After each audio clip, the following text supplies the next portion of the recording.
നിയന്ത്രണമുള്ള സമയത്ത് സ്വിപ്പ് ലൈൻ പ്രവർത്തിച്ചതുമായി ബന്ധപ്പെട്ട എം ലംബോദരനെതിരെ കേസെടുത്തതിൽ പ്രതികരണവുമായി എം ലംബോദരൻ രംഗത്ത്. നിർത്തിവെക്കണമെന്ന ഉത്തരവ് രേഖാമൂലം നൽകിയത് 27-ാം തീയതി വരെ മാത്രം. 30 വരെ പ്രവർത്തിക്കരുതെന്ന വാക്കാൽ നിർദ്ദേശം നൽകിയിരുന്നു. ഇതിനുശേഷം 1-ാം തീയതിയാണ് സ്ഥാപനം തുറന്നു പ്രവർത്തിച്ചതെന്നും തന്റെ സ്വിപ്പ് ലൈൻ പ്രവർത്തിച്ച ദിവസങ്ങളിൽ ജില്ലയിലെ 21 കേന്ദ്രങ്ങൾ തുറന്നു പ്രവർത്തിച്ചെന്നും ഇതിൽ DTPCയുടെ നേതൃത്വത്തിലുള്ളവയും ഉൾപ്പെടുമെന്നും ലംബോദരൻ. ദുരന്ത നിവാരണ നിയമപ്രകാരം തനിക്കെതിരെ മാത്രം കേസെടുത്തത് വ്യക്തമായ പ്ലാനിംഗിന്റെ ഭാഗമെന്നും ലംബോദരൻ. സാഹസിക വിനോദങ്ങൾ നടത്തുവാൻ പാടില്ലെന്ന ഇടുക്കി ജില്ലാ കളക്ടറുടെ ഉത്തരവ് നിലനിൽക്കുന്ന സമയത്ത് എം ലംബോദരന്റെ ഉടമസ്ഥതയിലുള്ള ഹൈറേഞ്ച് സ്വിപ്പ് ലൈൻ തുറന്നു പ്രവർത്തിച്ചുവെന്നതിന്റെ പേരിലാണ് ലംബോദരനെതിരെ കേസെടുത്തിരിക്കുന്നത്. എന്നാൽ ഇത് തനിക്കെതിരെയുള്ള ഗൂഢനീക്കത്തിന്റെ ഭാഗമെന്നാണ് ലംബോദരൻ പറയുന്നത്. 27-ാം തീയതി വരെയായിരുന്നു സ്ഥാപനം പ്രവർത്തിപ്പിക്കരുതെന്ന ഉത്തരവ് ഉണ്ടായിരുന്നത്.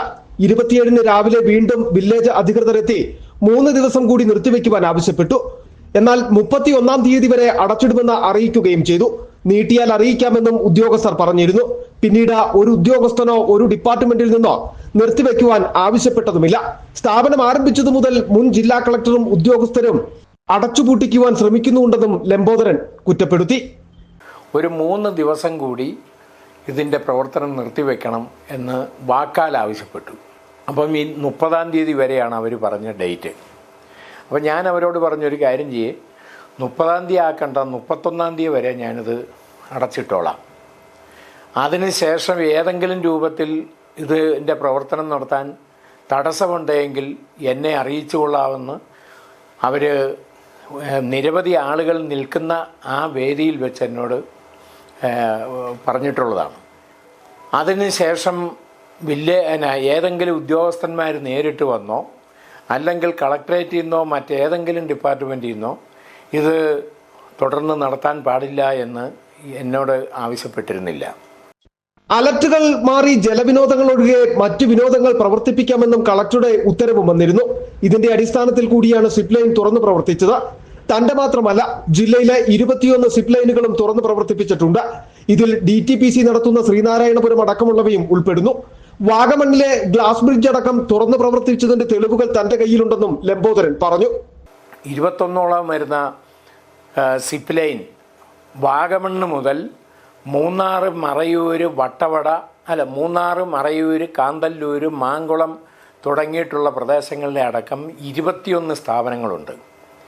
ഇതിൽ തന്നെ DTPC നേരിട്ട് അവരുടെ ഉത്തരവാദിത്വത്തിൽ നടത്തുന്ന ശ്രീനാരായണപുരത്തെ സ്ഥാപനമുണ്ട്. അതുപോലെ തന്നെ നമ്മുടെ മൂന്നാർ അഡ്വഞ്ചർ പാർക്കുമായി ബന്ധപ്പെട്ട ഇതുണ്ട്.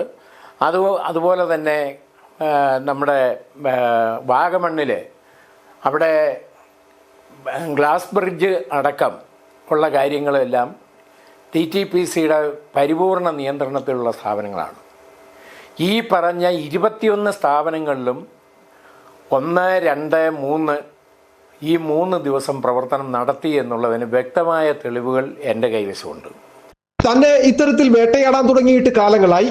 മുമ്പ് പാലാ ഉപതെരഞ്ഞെടുപ്പെത്തിയപ്പോൾ തന്റെ വീടിന്റെ മുകളിൽ സ്വിമ്മിംഗ് പൂൾ ഉണ്ടെന്ന വാർത്ത നൽകി. അതിനു മുമ്പ് താൻ കള്ളപ്പട്ടയം ഉണ്ടാക്കിയെന്നും കയ്യേറിയെന്നും വാർത്തകൾ നൽകി. തന്റെ സ്ഥാപനം നിലനിൽക്കുന്നിടത്തു നിന്നും 4.5 കിലോമീറ്റർ അകലെയാണ് കല്ലാർ വട്ടയാർ മേഖല. അവിടെ ഇടിഞ്ഞു വീടാറായ വീടിന്റെ ദൃശ്യങ്ങൾ പ്രചരിപ്പിച്ചത് സ്ഥാപനത്തിന്റെ 50 മീറ്റർ അകലെ എന്ന തരത്തിലാണ്. ഇത്തരം കാര്യങ്ങൾ ശരിയാണോ എന്ന് കളക്ടറടക്കം പരിശോധിക്കണമെന്നും ലംബോദരൻ ആവശ്യപ്പെട്ടു. City vision, Rajakkad.